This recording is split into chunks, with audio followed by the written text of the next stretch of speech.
Dans la troisième partie, je vais vous montrer quelques représentants littéraires. Ce sont donc des auteurs et des œuvres typiques de cette période du classicisme.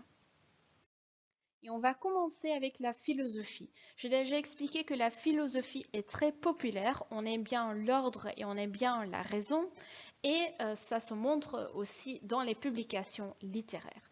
Commençons avec René Descartes, c'est un mathématicien et philosophe, et donc un bon exemple d'un honnête homme parce qu'il va combiner plusieurs arts, il est philosophe et il aime bien les sciences. Et c'est aussi quelqu'un qui a fait un premier essai de recherche scientifique. Il a fait ses recherches et il a noté ce qu'il a trouvé dans Discours de la méthode. Et ici à droite, vous voyez aussi le titre complet, Discours de la méthode, pour bien conduire la raison et chercher la vérité dans les sciences, plus la dioptrique, les météores et la géométrie. Il a donc combiné la philosophie avec des recherches sur les étoiles et les mathématiques. Et il va aussi dire, pour bien conduire la raison, il veut donc montrer quelle est la vérité. C'est aussi René Descartes qui a écrit la phrase très connue « Je pense donc je suis », ça vient de cette œuvre. Un collègue de René Descartes est Blaise Pascal. Vous connaissez peut-être Pascal de vos cours de physique. C'est quelqu'un qui n'est pas seulement philosophe, mais aussi physicien et mathématicien.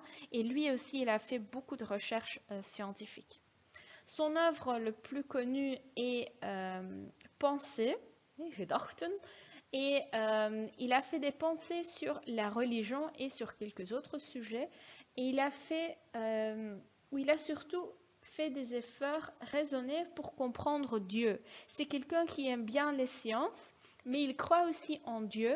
Et il a essayé de combiner les deux. Ensuite, il y a quelques représentants typiques pour le théâtre. Et j'avais dit, il y a deux genres dans le théâtre. On a la tragédie et la comédie. Et on va commencer avec la tragédie. Une personne très connue dans cette période, c'est Pierre Corneille. Il est poète et il va aussi écrire des pièces de théâtre, donc il est aussi dramaturge. Et c'est quelqu'un qui a trouvé beaucoup d'inspiration dans l'Antiquité, plus spécifiquement dans les histoires des héros. Vous voyez par exemple qu'il a écrit Horace, qui raconte l'histoire de Horatius, quelqu'un très connu dans l'Antiquité. En même temps, il est aussi populaire pour la pièce de théâtre Le Cid.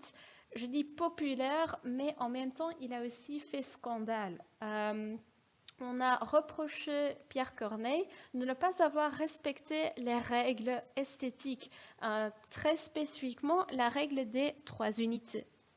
En même temps, il faut aussi savoir qu'on aimait vraiment l'Antiquité, mais ici, Pierre Corneille raconte une histoire espagnole. Il faut savoir, à ce moment-là, la France est en guerre avec l'Espagne, donc il y a beaucoup d'autres auteurs qui n'ont pas vraiment apprécié que Corneille a trouvé de l'inspiration dans l'histoire espagnole et pas dans l'histoire française ou dans l'Antiquité. Et le scandale était tellement grave que l'Académie française a dû venir pour jouer l'arbitre. Et c'est donc l'Académie française qui a dû dire non, c'est bien.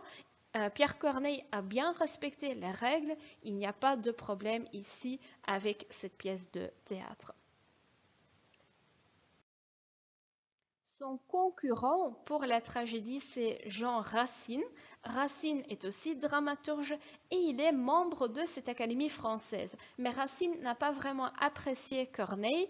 Racine a un respect strict des règles esthétiques du théâtre. Donc il est très sévère. Il va vraiment suivre la règle de bienséance, la règle des trois unités. Donc il est logique qu'il n'a pas vraiment apprécié l'approche de Corneille.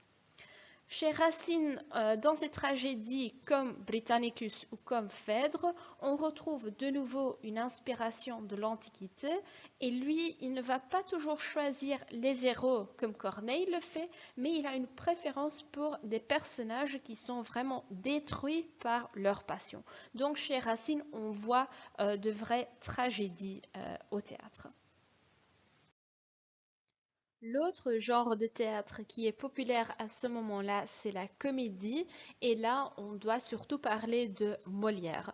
Molière est le nom d'artiste de Jean-Baptiste Poquelin et c'est donc un auteur qui était très populaire. Il était même protégé par le roi. Louis XIV a payé Molière pour écrire des pièces de théâtre. Et dans ses comédies, il fait surtout des satires de la société. Il va rire avec la société, il va montrer tout ce qui est bizarre dans notre société et on voit ça par exemple dans Le bourgeois gentilhomme, aussi dans L'Avare, qu'on revoit encore à la fin de la vidéo parce qu'il y a un fragment de L'Avare dans votre livre. Et il a aussi écrit Le malade imaginaire qui raconte l'histoire de quelqu'un qui pense qu'il est malade mais ce n'est pas le cas. Donc les comédies de Molière sont très populaires à ce moment-là.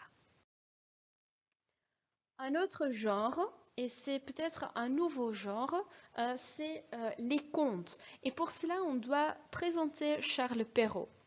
On a de nouveau quelqu'un qui est membre de l'Académie française et Charles Perrault est vraiment l'inventeur des contes, van de sprookjes.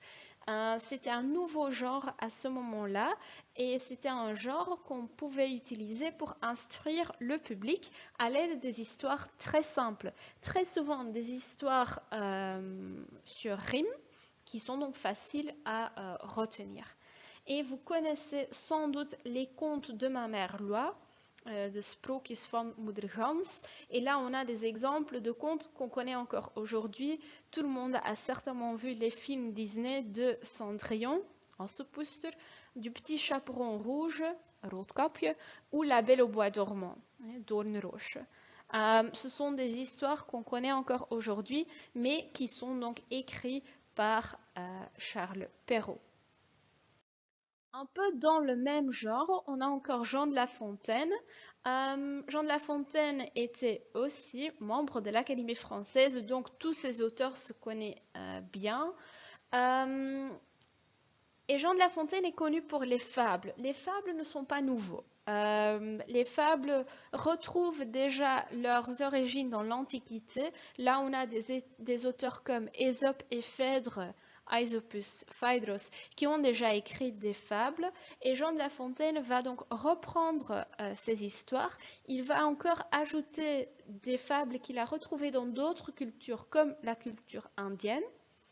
Et il va, dans ces histoires, présenter des animaux comme personnages principaux et les animaux sont utilisés pour critiquer la société. Donc sous Louis XIV, il y avait aussi beaucoup de censure.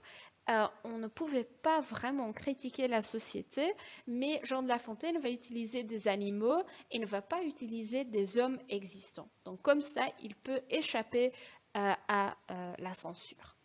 Des histoires qu'on connaît encore aujourd'hui, sans doute La cigale et la fourmi, de Krekel en de Mier, et Le corbeau et le renard, où Jean de La Fontaine a repris certaines parties de l'histoire de renard van de Vos Reynard.